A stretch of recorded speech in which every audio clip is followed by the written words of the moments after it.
Welcome to the Leading Woman Show. Historically, emotional expression has been viewed as a weakness for male leaders.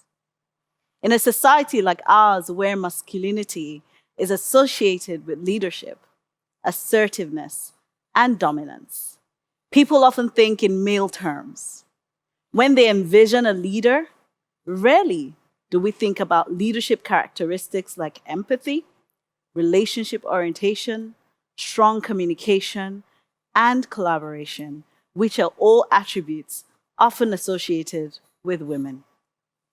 This is also due to patriarchy and an ingrained apprehension of women's innate leadership and organizational abilities. Generally, in politics and leadership, emotional expression is frowned at, and even more so when women do it. Why else would people describe a woman as emotional, but a man as passionate? Hello and welcome to the Leading Woman Show. I'm Abosede Jojogan, and today I will be discussing the topic women's emotions, leadership strength, or weakness. Joining us today in the studio, I have three amazing guests. First is Simi Fajemirokun, a management consultant and managing partner of Acropolis Consulting. She previously ran for the House of Representatives seat in the FCT under APC and is the secretary of the FCT Campaign Council. Welcome to you. Also joining us is Segun Awosanya, popularly known as Segalink. Segun is a human rights activist, a civil rights leader, and an institutional reforms advocate. He's also a media, technology, and business strategy consultant. Welcome, Segun. We also have with us Kemi Ogunkoya, who's a leadership development strategist and the founder of Reli's Works, a leadership development company. She's an author and a member of the Forbes Business School. Welcome, Kemi. Now, if you're ready for this conversation, sit back, relax, and enjoy the conversation.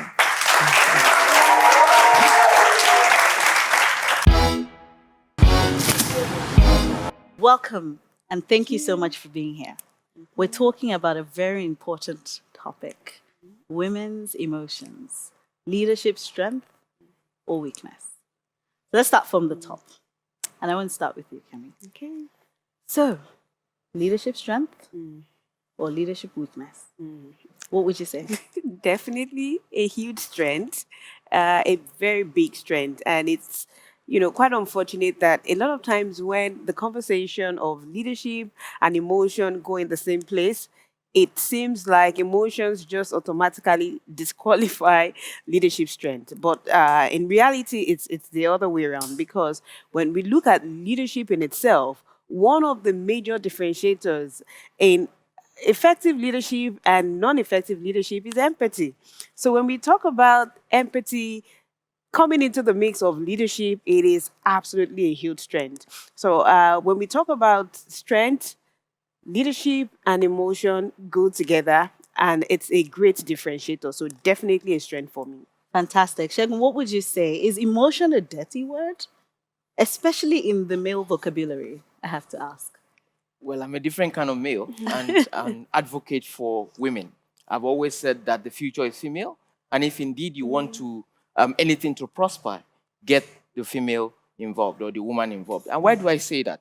I say that responsibly because even God, when he created the earth, he judged himself, he assessed himself. He said it is not good for man to be alone. And because of that, he granted him a helpmate, somebody who will complete him from the bone of his bones. Why am I saying that? When you look at the word hope, hope is not a logical word. It's not also a strategy.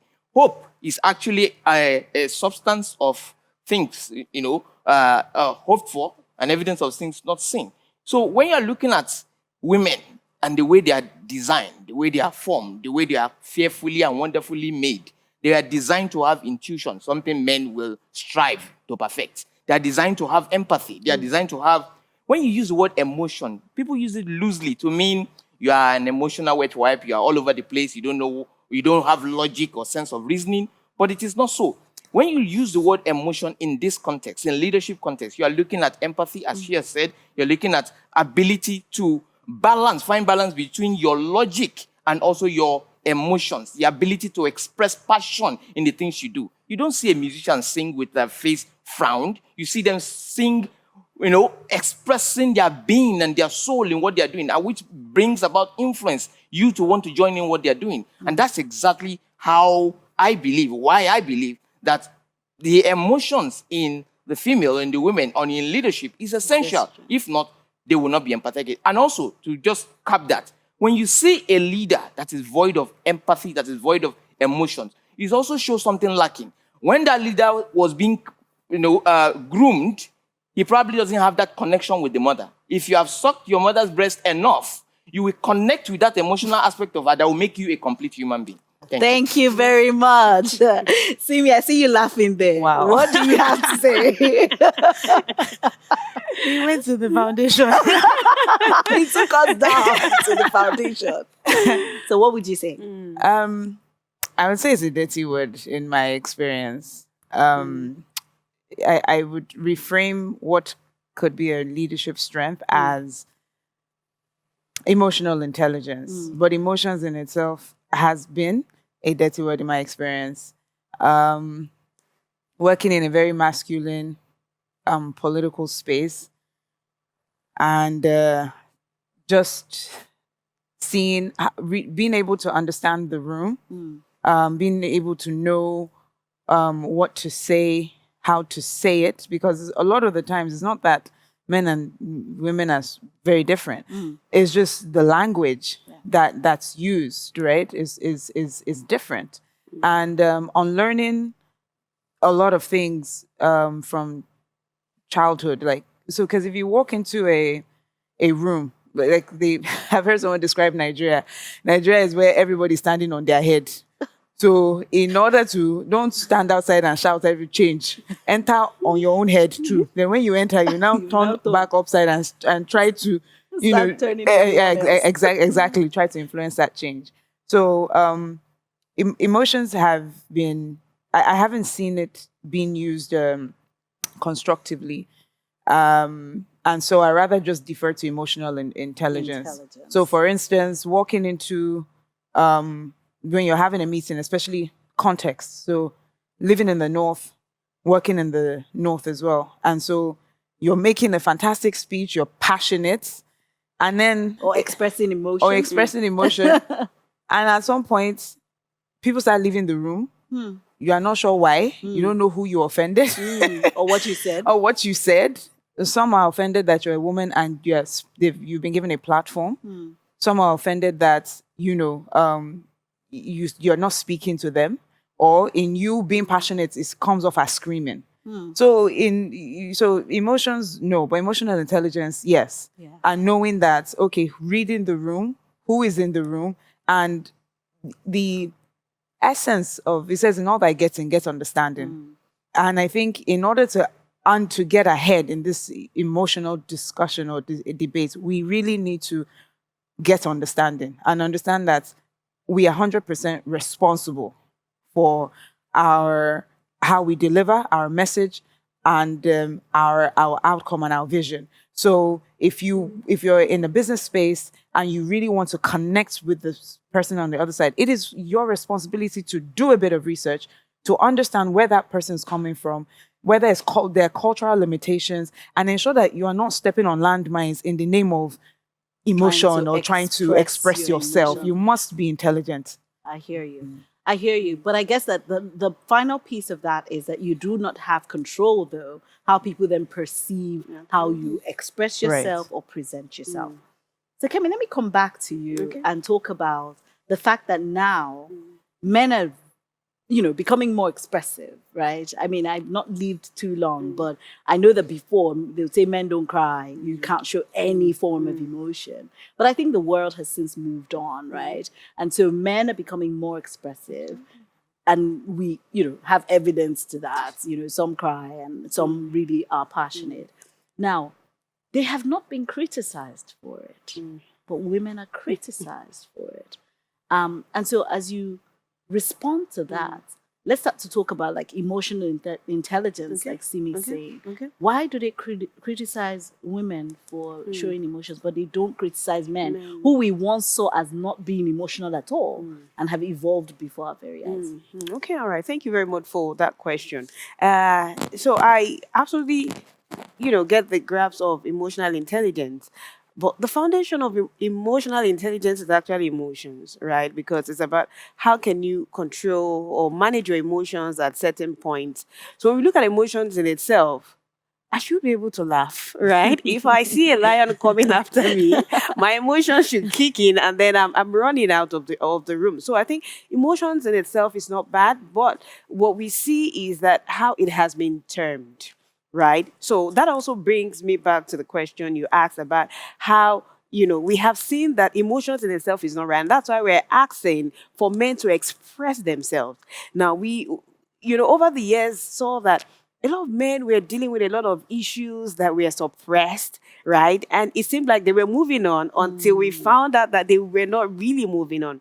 But in the course of nature and nurture, they have come to see emotions as evil. Don't express it. Don't let anybody know how you feel, because when they know how you feel, they will attack you based on their knowledge of that feeling. So I think that way people have been groomed, but then now we see that it's detrimental. And then when we look at certain landscape, in the corporate world, in the political scene, we see the lack of emotions express itself in how a lot of people lead. It's about hubris. You see a lot of intoxication. You see a lot of control. You see a lot of command, and then that way we automatically think it's not what it is. But where do the women come in? So the women have been told, you women cry. A lot of things have been associated to the use of emotion. Oh, you're going to be crying. No, we don't want crying people here. And then for that reason, we have associated it negatively. So yes, we'll see that,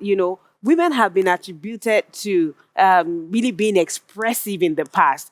For that reason, I don't think it would be taken, we're going to be getting off some of those things that have been thrown. However, I think it's important that, women start to understand that because that narrative has been thrown out there does not mean that we have to absorb all of that as being negative, right? We do not need to lose our essence because people feel that it's wrong for you to, express your emotion. So I think It'll keep it will getting keep better. getting better, right? But there's no guarantee that, just Things are going to just transform. Yeah. So, Shagun, I want to come to you. So, you say you're a woman advocate. Would you consider yourself an emotional man? Yes, I was actually fearfully made as well. And, Oh, really? and as you have noticed, that the way God designed, humans, we're different from animals living by instinct. We have both our logic in place and also our emotions in place. There's a reason why that is so, because we're human. That's why they say you should be humane in the things you do. By being humane, you are exercising emotional intelligence. Now, the difference between the two contexts is this. Emotional intelligence is you considering how the soil upon which you are sowing your seed. I'm talking to people here now. They are seated, they are listening to me, they have different backgrounds, they were not born in the same place, they are not from the same families, they have different experiences and all. So when I'm speaking, I should put myself in their position while I am emoting or trying to connect myself to the situation or to the context with which I am discussing, so that I don't, not because I'm trying to avoid offense. Of course, there's no point you trying to do that because you still offend people anyways, but you are trying to, as much as possible, show that you have done the art, you understood the logic and the science of what you're talking about, and also the art of presentation of what you're doing. And I'll give you an example. I'm a valuer, and in valuation, you can have a lot of people who are very good with computations and the rest. But the way you present your research, shows whether it will be accepted or whether it will be received properly. For example, a lot of people have been doing advocacy in the country before I was born. They've been doing a lot of attempting police reform before I was born. But the logics have been perfect. But the art of presentation has been wrong. Government always see it as an attack on themselves.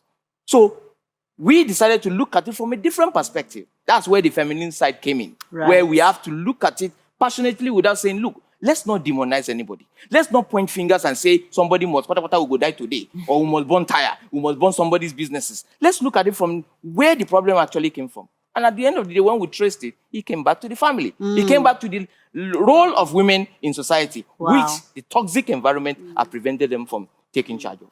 That's a really interesting, point that you've made there and that you've started off. So at the end of the day, Simi, emotion and emotional intelligence are correlated, because emotional intelligence is you really expressing emotion but being mindful of your environment. So what would you say? Men get a slack for being emotional, women do not. Why is that the case? Well, quite simply, men, I don't even think they don't get anything because they have it. No, really, because they're the favored species in That's Nigeria. what I'm saying. They have it. They have the privilege, so they don't get it. They have it. They're the golden children. Golden fish. So yes, there's a privilege. But there's also a sacrifice. There's also the burden that the Nigerian or the African man carries that other cultures don't.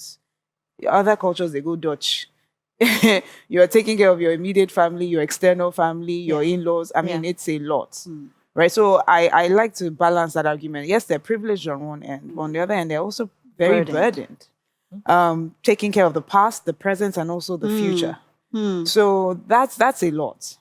And so I said, unbundling that and saying a man should come to the table with some kind. He can't afford to be who? To which one? His mother, his wife, his auntie, his sister-in-law, the one he's sending to school, the adopted child. So he has to show up as Superman. He does have to show up because it's like, they will say my language, Okorinie, so you take it and you do what you have to do. If they bring a child from that is not your biological child and say, please, your mom says, I want to send this. Very rarely will a man say no and close his door and mind his business, right? But if he was being emotional, have I sorted out my family first? I need to. But most of the time, they carry more burdens than they were naturally built to be honest. So I think we can balance out the story of privilege with also the story of burden and what they are burdened with. And on a business front, the truth is, people hire in their image. So if in the corporate world is largely men, if in the political world is largely men in the C-suite, in the executive suite, in the leadership space. So the culture around men is what is the mainstream. Absolutely. So when you come in as a woman and you're saying, I'm soft. I feel, and they're looking at you like you feel what? Do you understand? I feel like this is what we should, because you're in a meeting and like, this is what should happen. Yes. And of course, as a woman, they dismiss you, I feel, because they didn't come to feel. Because every one of them are speaking the same language. So I'm in spaces where I'm the only woman, or maybe there are only 2 or 3, where literally usually the minority. And by the time we were speaking, you can tell, it's almost like you almost even turn your voice to be a bit squeaky. Maybe in like, so my yoga. What I was thinking. In fact, I was almost thinking, but then and you just find yourself going even ultra female because I don't know, maybe it's because you're throwing this ultra male thing and it's so foreign to you. It's like, how do you just, almost speak in a tyrannical way? This is what we should do. And you're like, it's not our language. It's not our thinking. Language is a diction of how we think. And women don't think like that. Wow. We're very inclusive. I think this conversation is getting really, really interesting. But we'll take a break and we'll continue when we get back. Thank you very much.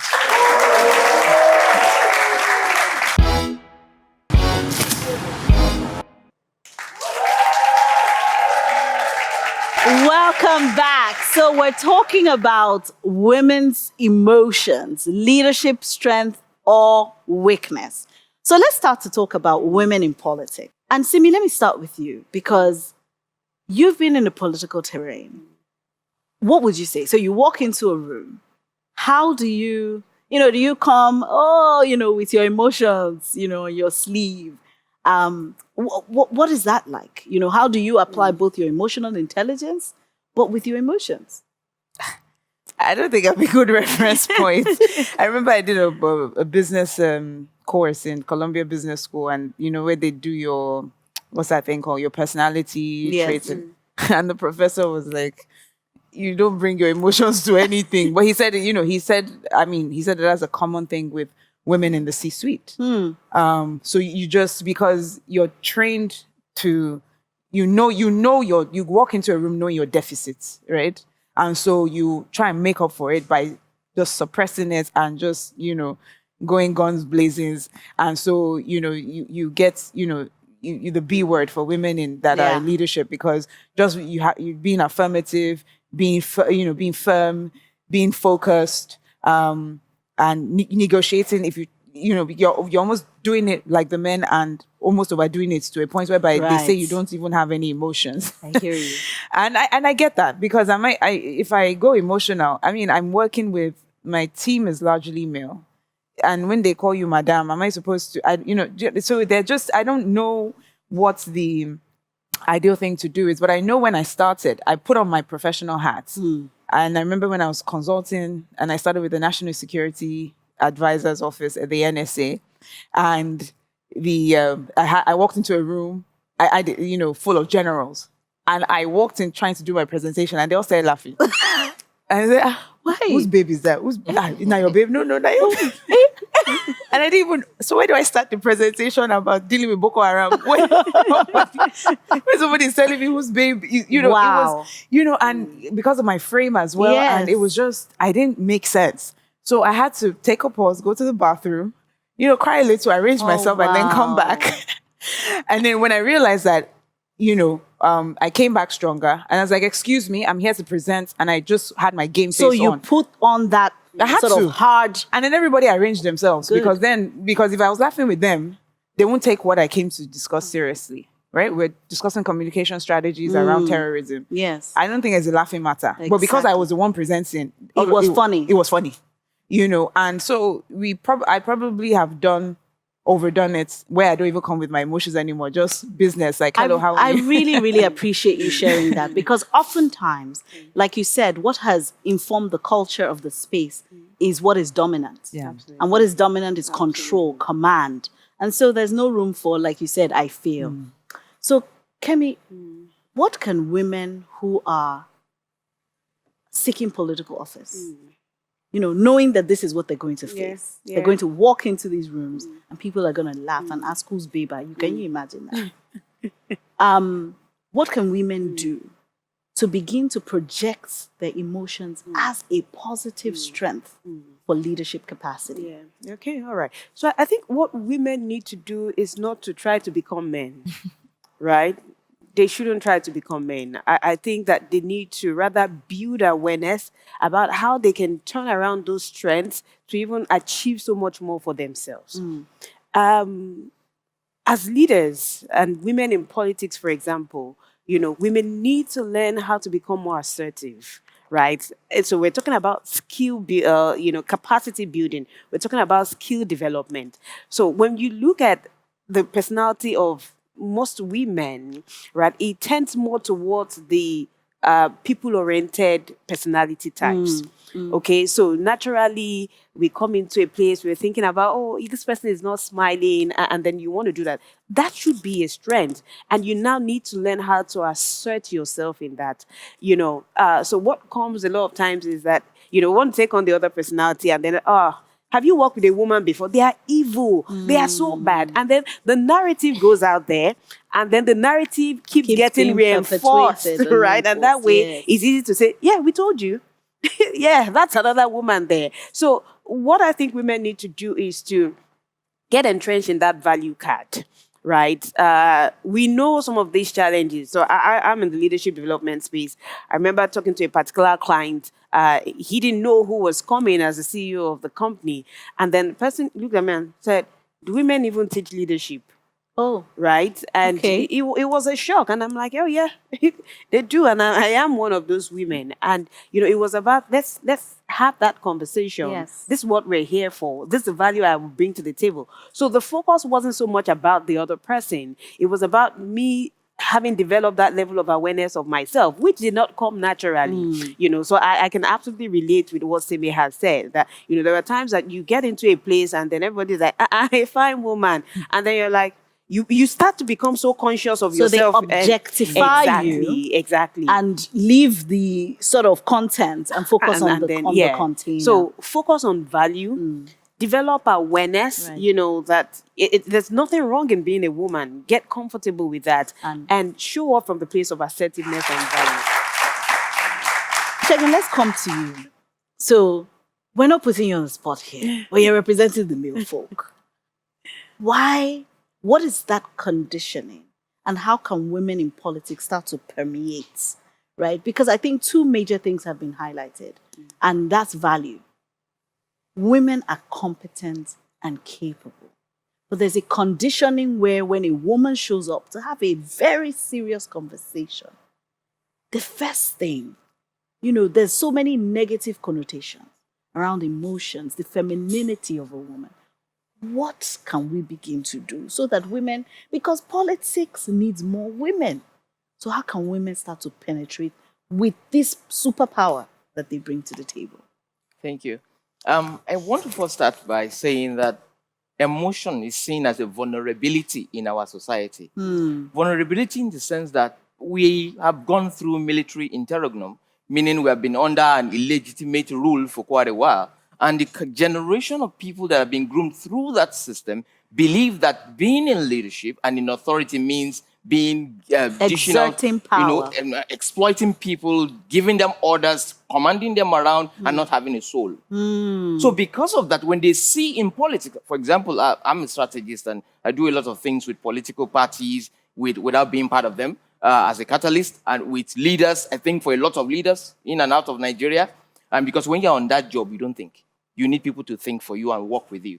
And what I see that is lacking is that natural, wonderful, intuitive touch of a woman who is empathetic and will help them connect with the people. Our governance and our leadership lack one thing. They don't connect with the people that they are meant to serve. And that's because of the fact that you don't have enough women involved in that. I also been a part of most of the National Security Council events in this country, and I have never for once or accidentally met a single woman in most of our conferences.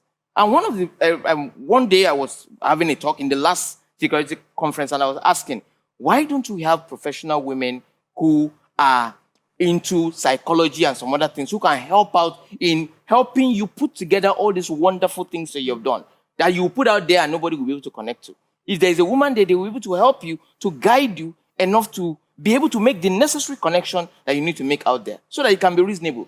Of recent, we see political parties bringing out their manifesto and all. If you read those things with the heart of a woman, you won't make sense out of it because there's no connection whatsoever in anything.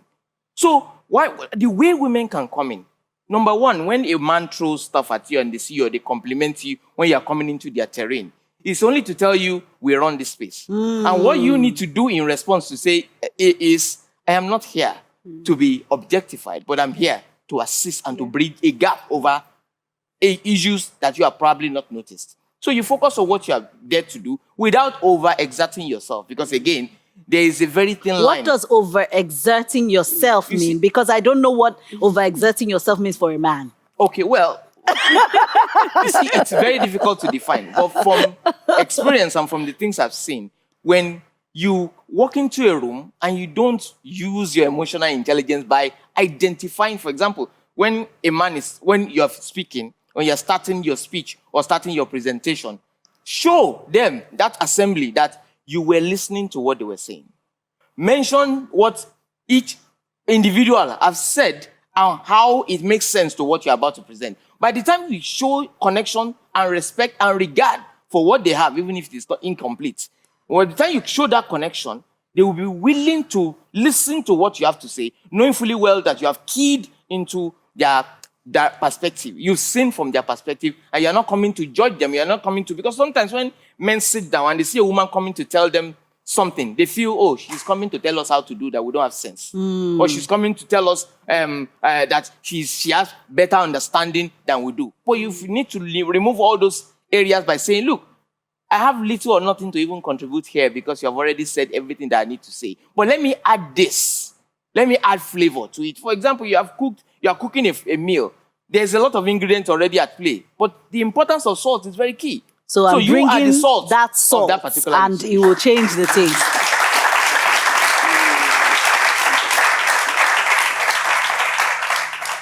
So Simi, you've heard what he said. And I'm thinking about the women who are currently in the terrain, aspiring for office or already candidates, even in the political parties. What can they take? What is their toolkit? What should that toolkit look like? What should be in that toolkit? Let's start to help those women build their toolkit.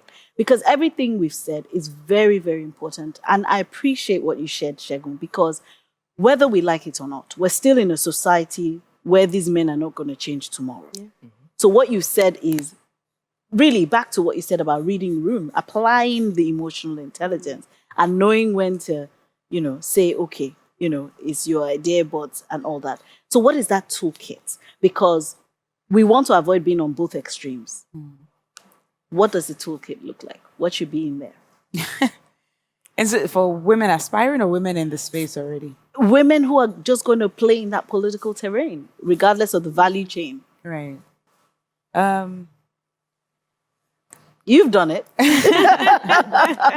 But you've just not been taking notes. Well, I think the first thing is awareness. Yes. Back to what he said, and having that awareness, self-awareness, and the value that you bring. Yes. So therefore, it doesn't matter the room that you are in. You know that. Look, I bring in. I'm skilled in these areas, Right. and this is what I bring. And having that top of mind, as opposed to what Oga will give me or what Oga at the top will give. As opposed to this give and take thing that we have, especially in that political space.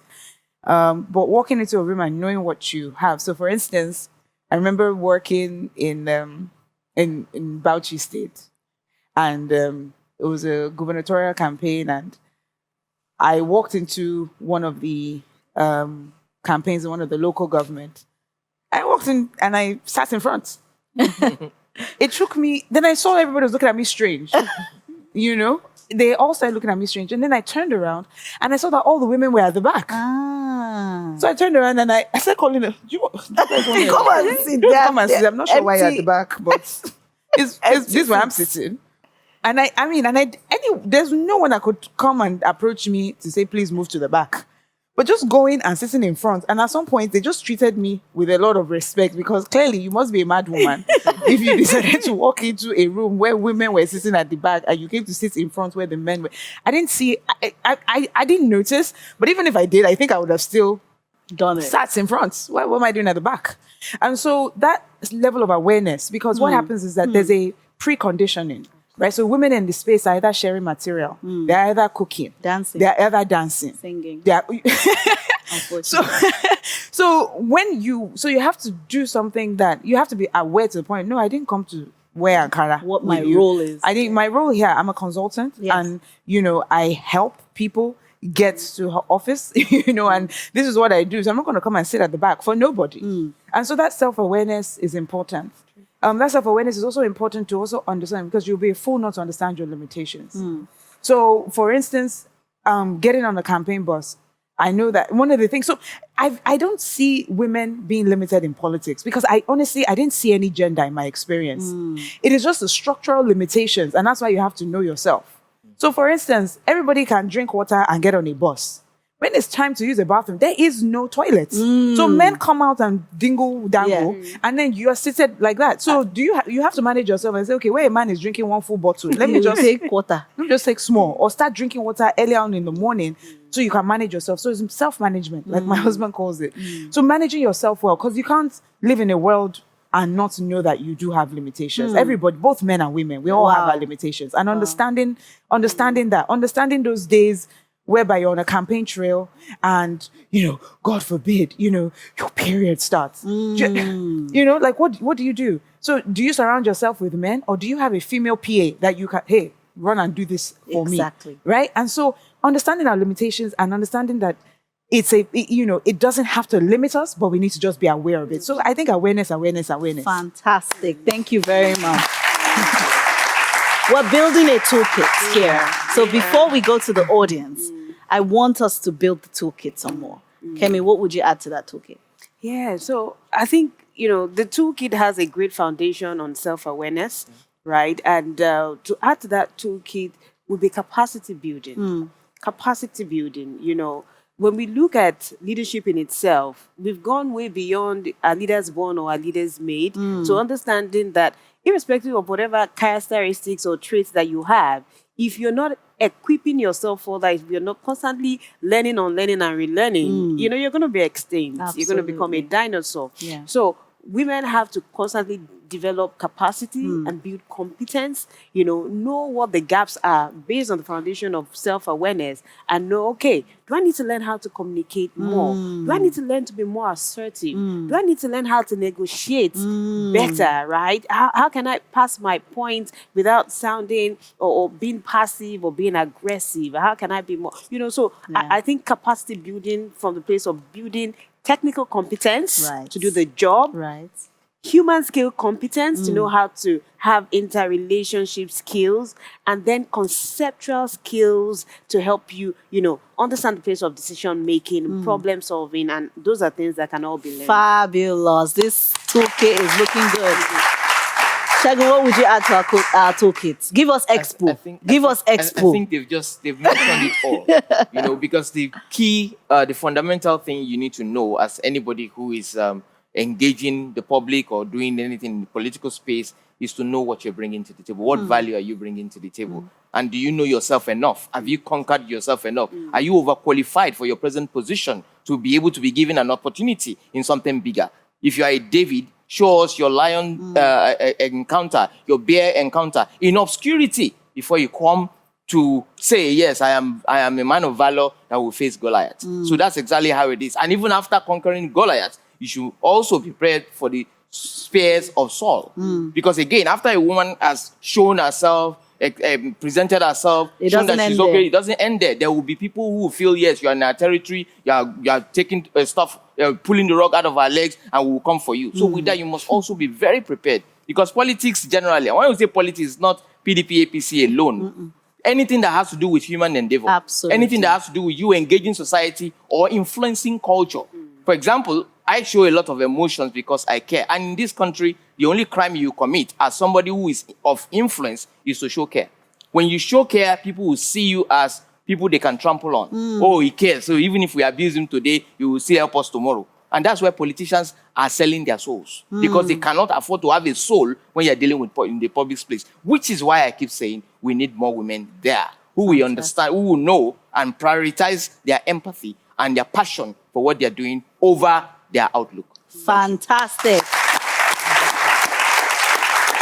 I have 2 words that came out of what you said to add to our toolkit. And I almost want to say it, but that's a question to the audience. But I'll say it because the other ones, maybe they've forgotten. So it's resilience and having a track record. Yeah. Those 2 things have been added to our toolkit. We'll continue when we get back.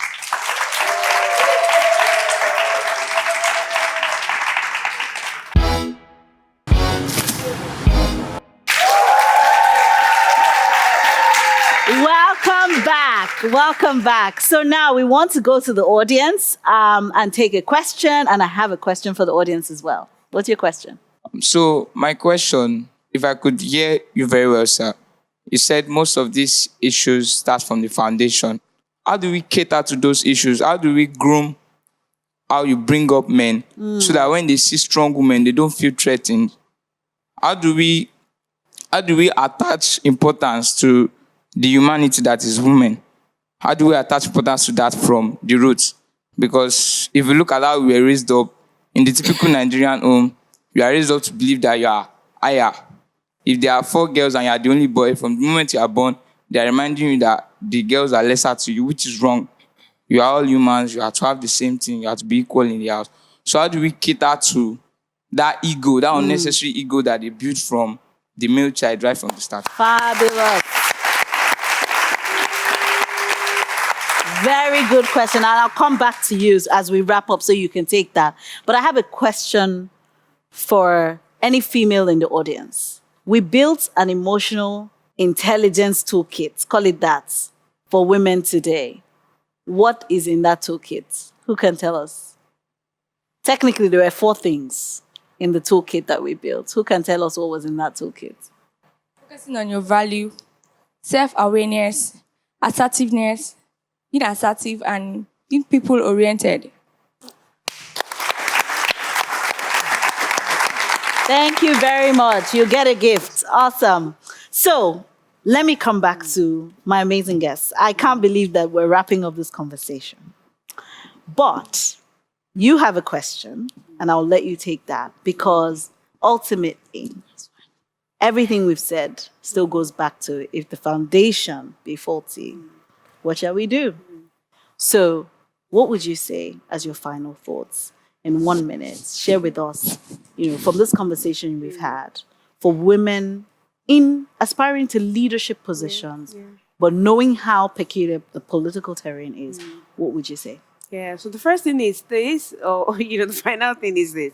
Leadership is shapeless. Okay, it's shapeless. And just like you have an amoeba that, it's a shapeless organism, leadership is also shapeless, and irrespective of your gender, irrespective of your age, irrespective of ethnicity, you can lead. It's also important for women to note that leadership is a skill and that you can develop those skills, and that you cannot become better at what you do unless you become better at who you are. So the foundation is for you to build yourself, understand your values, spend time, right? Spend time building, understanding yourself, discovering yourself, rediscovering yourself, and, do not let anybody pull you down to say, you're a woman. Enough of the wrong narratives that we keep encouraging. Just like you have a child and you say, oh, you're not smart. It gets to a point where you start to believe that maybe I'm not smart, right? So what are you affirming? Yeah. Affirm right and go for it. Fabulous. Okay. Segun, how do we deal with the foundation so that we don't have to keep having these conversations? Yes, rather than having a lengthy lecture on that, I'll just give you 2 words. Yes. Responsible parenting.